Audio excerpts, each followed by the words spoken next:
এই ব্যক্তিদের পাচার করা হচ্ছিল, নারী, পুরুষ, এমনকি শিশুদেরও।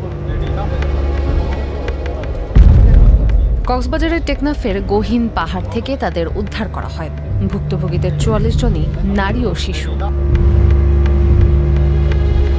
তাদেরকে মালয়েশিয়া পাচারের উদ্দেশ্যে পাহাড়ের একটি আস্তানায় রেখেছিল পাচারকারীরা। টেকনাফ উপজেলার কচ্ছপিয়া এলাকার সে আস্তানায় অভিযান চালায় যৌথ বাহিনী। ১৮ সেপ্টেম্বর সন্ধ্যা ৬টা থেকে রাত ১০টা পর্যন্ত চালানো অভিযানে উদ্ধার করা হয় ৬৬ জনকে। কোস্টগার্ড জানিয়েছে, উদ্ধার হওয়া ব্যক্তিদের বেশিরভাগই রোহিঙ্গা সদস্য। মালয়েশিয়া যাওয়ার নানা প্রলোভন দেখিয়ে তাদের আটকে রাখা হয়েছিল। পরে জিম্মি করে মুক্তিপণ আদায়ের চেষ্টা চলছিল।